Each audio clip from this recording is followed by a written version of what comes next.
pandemi ini kan kita lihat sebagai, bisa kita lihat sebagai ujian, bisa kita lihat sebagai pelajaran juga nggih Ustaz. Nah, untuk bagaimana ikhtiar kita sebagai umat muslim ini Ustaz di tengah pandemi ini, apa yang bisa kita bisa ambil dari masa pandemi ini Ustaz? Kalau kita secara holistik ya, secara menyeluruh pandangan kita tentang konsep dunia. Jadi sebelum kita kupas tentang apa itu ujian yang dalam bentuk pandemi ini, atau pandemi ini adalah apakah ujian yang kemudian itu bisa memberi feedback kepada kita untuk selalu dekat kepada Allah, atau malah kemudian kita kufur atas ujian yang ada. Tapi yang sebelum kita kupas detail itu, yang harus kita pahami, kita hidup di dunia ini, dunia ini itu adalah darubtila'in wahtibarin. Dunia ini adalah tempat di mana memang itulah tempat ujian, tempat cobaan. Itu yang harus kita pahami. Jadi sangat naif sekali kalau kemudian kita mengatakan bahwa hidup di dunia ini tanpa ada ujian. Kita hidup ini sudah ujian. Kita hidup ini sudah ujian. Dan di dalam hidup itu banyak banyak proses-proses yang akan menguji kita, bagaimana level kita di hadapan Allah Subhanahu wa taala. Nah, kemudian kalau kita buat sebuah piramid gitu, ini dunia. Kemudian di bawahnya itu darubtila'in wahtibarin. Maka ada dua sisi. Imma hasanan wa imma sayyi'an, atau imma an-ni'mah wa imma an-niqmah. Jadi ujian itu, dunia ini bisa dalam bentuk hal yang baik, hasanan, atau sayyi'an, buruk, atau ni'mah, yaitu anugerah, kenikmatan, kebahagiaan, bisa juga dalam bentuk kesusahan, an-niqmah. Nah, keduanya ini sebenarnya tiada lain tujuannya Allah menciptakan an-ni'mah, kita sehat, panjenengan di masa pandemi seperti sekarang, bekerja, masih tetap bekerja di saat saudara-saudara kita di PHK, saudara-saudara kita ada pemotongan gaji, atau bahkan sama sekali tidak bekerja. Atau sebaliknya, kadang orang diuji dengan sakit. Saudara-saudara kita mungkin yang sekarang di rumah sakit kena terpapar COVID-19, atau sakit-sakit yang lain, atau mungkin kekurangan uang, problem rumah tangga, problem dengan keluarga, banyak hal. Maka yang bisa kita ambil adalah sikap dalam menghadapi kesenangan, sikap dalam menghadapi kesusahan, sikap dalam menghadapi kekayaan, sikap dalam menghadapi kemiskinan, sikap dalam kondisi sehat, sikap dalam kondisi sakit. Maka di dalam hal ini para ulama memberi trik kepada kita. Kalau kemudian seseorang diuji oleh Allah dalam bentuk kesenangan, kebahagiaan, ketenangan, maka dia harus fa innal 'abda imma ayyakuna fi ni'matin fayashkuruha. Ketika dia dalam kondisi kebahagiaan, kesenangan, ketenangan, maka dia harus mampu menjadi orang yang bersyukur. Para jamaah yang dimuliakan oleh Allah, panjenengan yang saat ini sedang menanti kapan saya berangkat, padahal sudah melunasi dan lain-lain. Sekali lagi, kalau itu dikatakan sebuah kesusahan, maka tiada lain kemudian fayasbiru 'alaiha, harus bersabar dalam menghadapi itu. Ada satu kisah. Ini berkaitan dengan satu kalimat, yaitu niyatul mar'i khairu min amali. Niat seseorang itu kadang lebih baik daripada perbuatannya. Jadi kok bisa niat kok lebih baik daripada perbuatannya, kok enak banget. Nah, para ulama kemudian menelaah, ini ada yang mengatakan hadis, ada yang mengatakan maqalah, tapi kontennya adalah ini konten yang sangat bagus. Kenapa niat kok lebih baik daripada ketika orang sudah menjalankan? Di sini disebutkan, li'anna niyyah la riya'a fiha wal 'amalu yukhalituhu riya'. Jadi orang kalau niat, Mas, baru sekedar niat. Ini saya mau berangkat umroh nih, saya mau berangkat haji nih, saya mau sedekah. Biasanya kalau niat itu rata-rata belum kena embel-embel. Namanya orang ada yang tahu, ya kan? Tetapi ketika wal amalu yukhalituhur riya, tapi ketika sudah action, kita sudah di Mekah nih, kadang selfie, kadang kita ditanya, ya apa sudah mau berangkat, kita dijenguk sama saudara, mau berangkat. Ketika ditanya, alhamdulillah, terus kan ini aja sudah belum mau berangkat, ya, sudah peranya, baru peranya, itu sudah yukhalituhur riya. Bisa tercampur dengan pamer itu. Jadi kadang, mohon maaf, kadang ya waliyadzubillah, seandainya kalau ditakdirkan kita sudah niat haji, sudah niat umroh, delala belum ketakdir ke sana. Kadang keikhlasan itu ketika ada di niat. Kalau sudah action, itu sudah tercampur macam-macam. As-sum'ah, kesombongan, ar-riya, at-takabbur, banyak hal. Kalau sudah tercampur, makanya jangan kecil hati. Kalau kita sudah daftar, apalagi daftar itu sudah di atasnya niat, bukan dilakukan, sudah di atasnya karena sudah action. Kita daftar itu kalau niat kan belum melakukan apa-apa, cuma kepingin gitu kan. Tapi kalau sudah daftar itu kan sudah ada tindakan, sudah ada action. Maka sebenarnya jangan berkecil hati. Niat itu sesuatu yang sangat berharga dalam konsep beragama. Makanya ada satu ungkapan yang luar biasa, niyatul mukmin, an-niyah nisful amal. Niat itu adalah separuh dari amal perbuatan. Kalau kita sudah niat, apalagi sudah action, sudah daftar dan lain-lain, menurut saya ini yang harus dijaga. Jadi jangan sampai di tengah pandemi seperti sekarang sudah daftar atau yang akan mendaftar, menurut saya jangan menjadi penghalang kita untuk niat untuk ke tanah suci. Jangan jadikan penghalang di tengah pandemi ini jenengan mau bersedekah dan lain-lain, jangan sampai. Karena begini Mas, saya tadi mau terlewat, ada kisah besok ini di kitab ini Allah Subhanahu wa Ta'ala bilang ke malaikat yang mencatat catatan amal itu, catat itu untuk si A, B, C, D, E. Kata malaikat, ya Allah, si orang itu belum jalanin apa-apa, kok saya disuruh mencatat itu gimana? Maka kemudian besok di hari kiamat itu ada orang begini, fayudfa'u lahu kitabun fayakhudahu biyamini. Jadi nanti ada di hari kiamat ada orang dikasih semacam buku catatan gini nih Mas. Kemudian dia menerima catatan itu dengan tangan kanan. Kan nanti kita di akhirat itu ada ashabul yamin, ada ashabus simal. Ada orang-orang golongan kanan, yaitu ahli surga, ada ashabus simal, yaitu golongan kiri. Nah, dia menerima tiba-tiba dengan tangan kanannya. Kemudian fayajidu fihi hajjan wa jihadan wa shadaqatan. Kemudian dia buka itu. Ini kisah nanti. Jadi dia buka. Loh, kok rapot saya ada haji, ada jihad, ada sedekah. Wa ma fa'ala, sementara dia tidak melakukan itu. Kemudian fayaqulu hadza laisa li kitabi. Wahai malaikat, ini bukan catatanku. Lawang saya itu tidak pernah haji kok. Saya tidak pernah umroh, saya tidak pernah jihad. Kok tiba-tiba di catatan saya kok ada catatan kayak ini?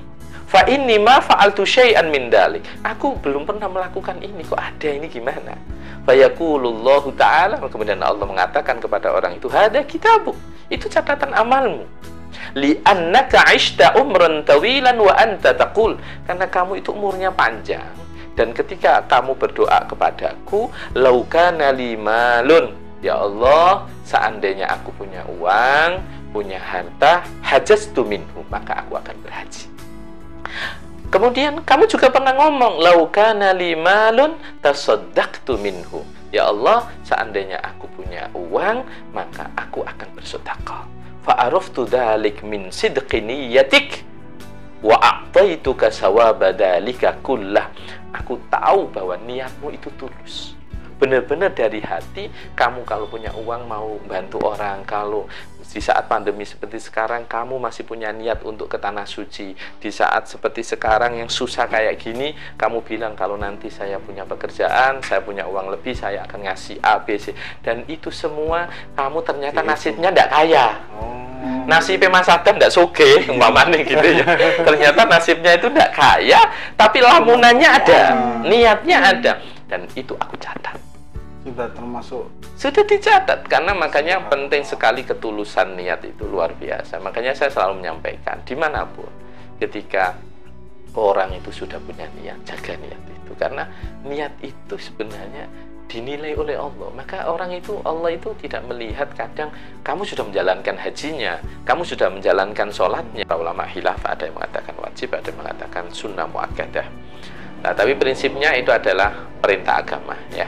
Atau apakah itu sunnah, apakah itu wajib, tapi prinsipnya adalah itu perintah agama dan itu panggilan Allah. Panggilan Allah. Nah, kewajiban syarat-syaratnya itu kan al-Islam, al-Balik, kemudian al-Hurriyah, kemudian al-Istita'ah. Ada 5, Mas. Islam, balik, berakal, merdeka, mampu. Nah, sekarang kita share ini ke jamaah. Kita fokus ke satu titik, yaitu di poin yang kelima tentang konsep istita'ah. Imam Syafi'i itu, dalam adab Syafi'i maksud saya, konsep istita'ah, apakah umroh, haji di tengah pandemi ini wajib bagi masyarakat muslim dan para pemirsa, yaitu azad, ada bekal. Saya yakin jamaah yang sudah daftar sudah punya bekal, Mas, ya. Nah, bekal itu pasti. Bekal baik untuk dirinya, orang yang ditinggalkan, sampai kepulangan, berangkat, perjalanan, pulang, semua sudah ada. Saya yakin orang ini sudah punya tentu. Ar-rahilah, tunggangan. Sekarang berarti maskapai. Maskapai sekarang nggak open. Ya kan? Nggak open, nggak ada ini, nggak ada penerbangan, nggak ada. Sama sekali nggak ada. Berarti satu. Kalau bekal ada, berarti kalau pesawat nggak ada. Gitu ya, berarti kategorinya sudah problem. Satu, wasihatul badan. Nah, sekarang orang kalau tidak sehat, sekarang kita tahu kan, Mas Adam, Mbak Winda, bahwa orang kalau mau berangkat ke tanah suci sekarang prokesnya itu karantina dan lain-lain. Kalau ternyata dia tidak bisa melewati itu, maka kategorinya bukan mustati', kategorinya bukan orang yang mampu, ya. Jadi kalau ternyata dia bisa melewati prokes itu, maka ya berarti dia kategorinya mampu. Kalau enggak, ya berarti ya enggak, begitu. Kemudian wa amnut tariq, amannya jalan. Dalam artian apa? Proses ke sana ini tidak ada kendala. Nah, sekarang kita ini kan pemerintah Saudi tidak memberi visa ke pendatang yang ya untuk dari luar untuk datang ke sana. Wa imkanus sair, atau memungkinkan melakukan perjalanan. Nah, sementara sekarang negara kita close, Mas, tidak ada penerbangan internasional. Jadi para jamaah yang dimuliakan oleh Allah Subhanahu wa taala, pemirsa Arfamina TV yang menunggu, sekali lagi jenengan tidak berdosa kok, karena istitoahnya tidak masuk kategori. Jadi bahkan ketika orang dalam kondisi pandemi seperti sekarang, dia mau daftar, itu nilainya mungkin secara pahala lebih besar daripada di luar pandemi, karena mestinya dia itu sudah belum ada kewajiban. Karena kategori istitoah itu ya mulai dari bekal, mulai dari pesawat, mulai dari kesehatan fisik, mulai dari keamanan perjalanan, memungkinkan melakukan perjalanan. Dia ada kendala di situ, tapi tetap masih mau daftar, tetap mau niat untuk ke tanah suci. Itu menurut saya nilai yang tersendiri dari di luar. Ketika orang tidak ada pandemi, dia daftar, nilainya beda, Mas. Namanya nilai, Mas, tidak bisa diukur, gitu lah. Ya, kalau kuantiti kita bisa ngukur, tetapi kalau nilai itu kan kita tidak bisa ngukur, Mas. Dan Allah yang tahu itu. Niatkan kondisi yang ada sekarang, yang penuh ketidakpastian, kita berangkat ke sana. Ini adalah bagian dari proses kita ke tanah suci. Saya ulangi, kalau kita bisa memposisikan diri kita sekarang, menanti tidak jelas, tak jaluk duit, umpama begitu, menanti sesuatu yang tidak jelas ini, maka supaya kita tetap konsisten menjaga hati itu adalah niatkan, ini bagian proses ke sana. Ini memang sesuatu yang berat, karena kebutuhan itu juga primer, gitu kan. Kemudian orang menganggap haji umroh itu ya bagi yang mampu, berarti saya sekarang tidak mampu. Tapi itu pandangan orang umum. Ya. Kalau panjenengan ingin menjadi orang yang spesial di hadapan Allah Subhanahu wa taala, harus meyakini bahwa saya tetap bisa makan di tengah krisis yang ada seperti sekarang, dan uang ini tidak pernah akan saya ambil, dan niat itu akan selalu tepat di dalam hati saya. Ini hubungannya dengan mindset sebenarnya. Ya tadi makanya saya sampaikan kan rumusnya cuma satu, tanamkan dalam diri bahwa ini adalah proses untuk menuju ke sana. Proses. Kalau kalau dia tahu ini proses, pasti kan dinikmati. Ya. Kalau berarti dia cabut itu berarti dia menyerah. Kan begitu Mas Adam?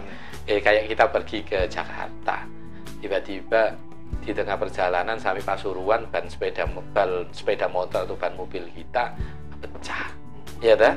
Nah, kalau orang sudah punya tekad kuat, dia akan berusaha bagaimana kita tambal ban atau lah kita ada ban serep lah kalau mobil. Tapi kalau orang sudah menyerah, alamat ini kon mulai berarti, Mas. Alamat ini kon mulai yo. Bener. Saya itu kemarin itu saya ada tamu dari Kudus. Beliau kebetulan cerita sedikit ya Mbua, pengurus pusat dari Kudus. Perjalanan malam dari Kudus itu jam 2 mengalami kecelakaan. Kecelakaan itu mobil dengan truk. Ringsek sudah depan, tidak bisa jalan. Nah, pikir beliau ini sudah janjian dengan Lamongan, janjian dengan Surabaya, janjian dengan Gresik. Debat ini 5 orang ini.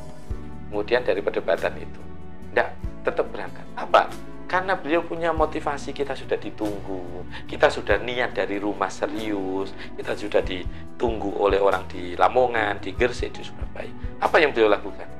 Mobil dibawa ke bengkel, beliau rental mobil. Oh, ada aja cara. Yang penting motivasi apa enggak?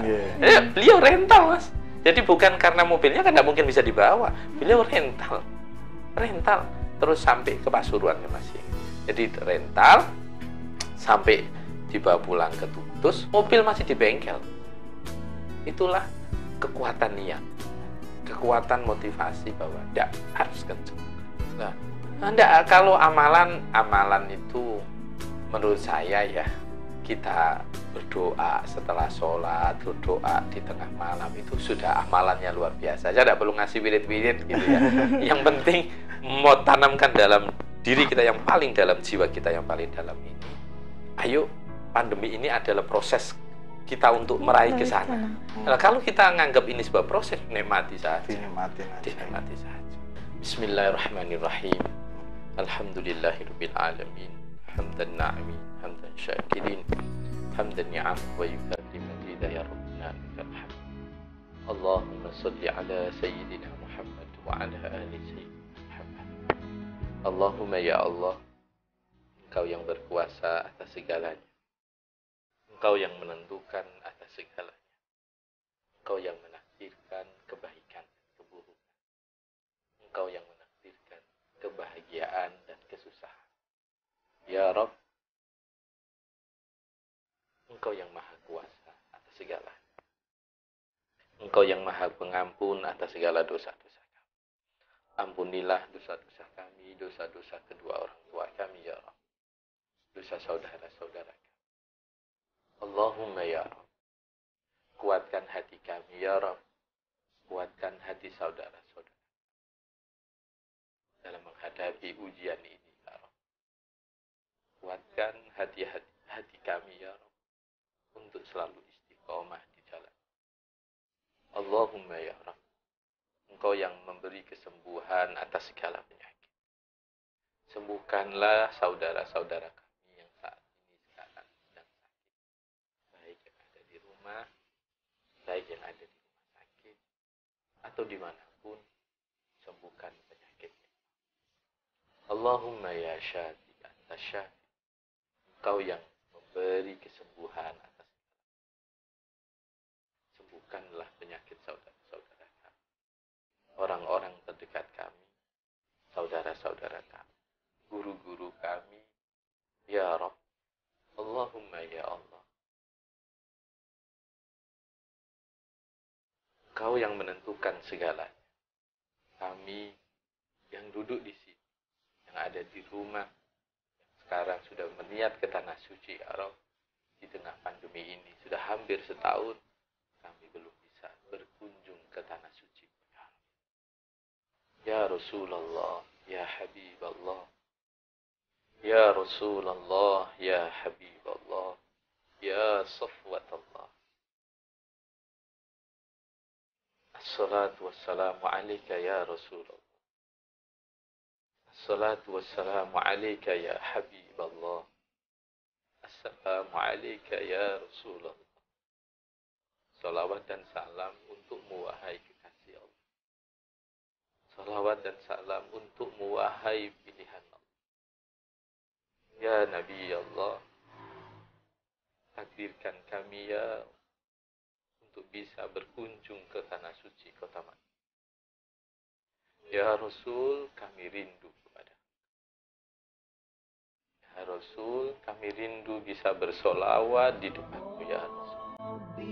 Kami rindu bisa berdoa di raudhahmu ya Allah. Kami rindu bisa bersolat berjamaah di masjid yang mulia yang nilainya 1000 kali lipat dari masjid-masjid yang lain. Allahumma ya Rabb, kami rindu berjalan menyusuri tanah kota Madinah, berjalan di pelataran Masjid Nabawi. Kami rindu bisa berziarah ke Ahlul Baqi, ke sahabat-sahabat yang mulia, keluarga-keluarga Rasul yang mulia, para ulama-ulama yang mulia. Allahumma ya Rabb.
Untuk kami, anugerahkan kesabaran untuk kami, sehingga buah dari kesabaran itu kemudian menjadikan kami menjadi orang-orang yang semakin kuat imannya kepada Engkau ya Rabb. Rabbana atina fid dunya hasanah wa fil akhirati hasanah wa qina adzabannar.